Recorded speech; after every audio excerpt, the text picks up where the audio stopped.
Dünən Avropa Parlamentində İqbal Oğlunov məsələsi və Talış məsələsi xüsusi qeyd olundu və Avropa Parlamentinin təcili iclasında 27 ölkənin nümayəndəsi iştirak edir və bu nümayəndələr təxminən 450 milyonluq bir xalqın nümayəndələridir ümumilikdə. Yəni 450 milyonluq bir xalqın təmsilçiləridirlər.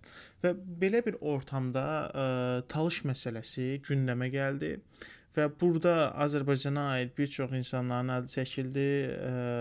Əsas amma vurğu İqbal Abilov və Bəhruz Səmədovun üzərində qeyd olundu və xüsusən də İqbal Abilovun etnik mənsubiyyəti, yəni Talış məsələsi xüsusi vurğulandı.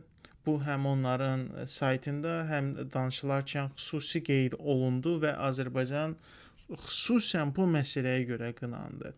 Yəni Avropada biz Talışların məsələsinin ən yüksək səviyyədə, ən yüksək Avropa Parlamenti səviyyəsində müzakirəsini görürük. Bəs bu Talışların xilası deməkdirmi? Mən yenə görürəm ki, bəzi adamlar yenə başlayır ki, bu Talışlara nə xeyir verəcək, bu bizləri nədən xilas edəcək? Mən belə bir şey demək istəyirəm. Sizi heç kim heç nədən xilas edən deyil. Sizə dəstək ola bilərlər. Yəni bizim Talışlara dəstək ola bilər kimsə. Heç kim gəlib sizin yerinizə Azərbaycanda Talışlar üçün gözəl bir dövlət qurmayacaq. Yəni baxın, Fransa üçün, İngiltərə üçün və yaxud da Amerika üçün və yaxud da başqa inkişaf etmiş ölkələrə baxın. Bu ölkələri kimsə qurubmu onlar üçün? Yəni hansısa bir xalqmı gəlib onlar üçün qurub? Bəlkə Talışlar gedib onlar üçün qurubdu bu ölkəni. Bu onların iradəsi, həmin xalqın iradəsi nəticəsində qurulub və bir çox böyük süper güclərin, hətta digər inkişaf etmiş ölkələr var ki, onların qurulması əlbəttə ki, köməklik vasitəsilə də olub. Məsəl üçün, Amerika Birləşmiş Ştatlarının qurulması Fransanın böyük bir köməyi nəticəsində olub. Amma burada yenə də əsas iştirakçı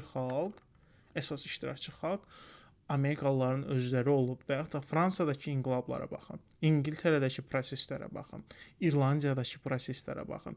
Hara gedirsiniz gedin, burada siz köməkçi tapa bilərsiniz. Sizin səsinizin dünyada eşidilməsinə kömək edəcək xalqları tapa bilərsiniz.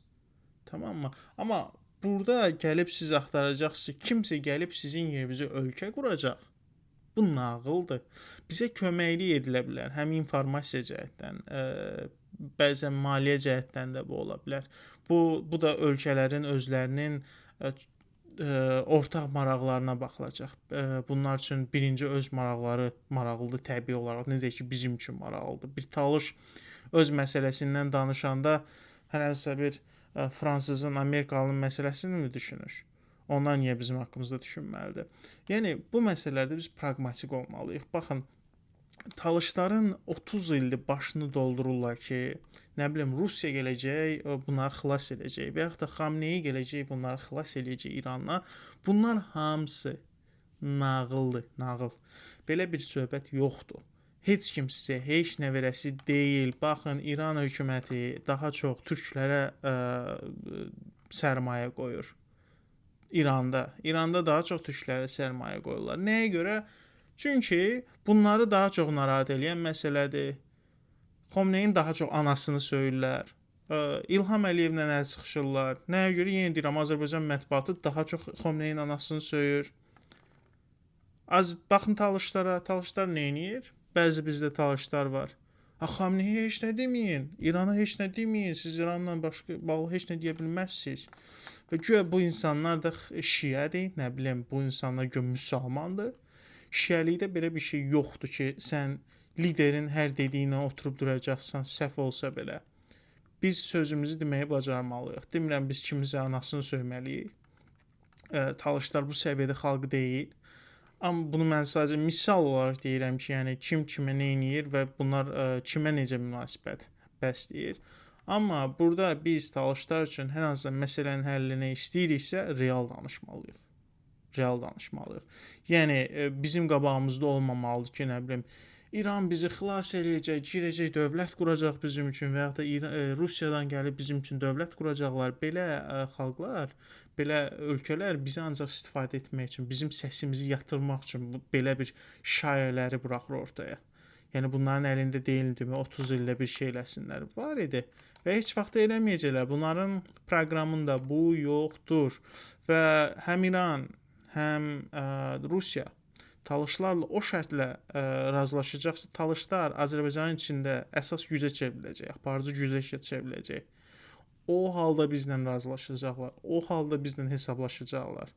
İran talışlardan o vaxt hesablaşacaq. Rusiya talışlardan o vaxt hesablaşacaq ki, o talışların Avropa, Amerikada güclü bir qanadı formalaşacaq. Bunu yadınızda saxlayın. Bəli, biz bütün ölkələrlə işləməyi bacarmalıyıq. Hətta İsraillə də.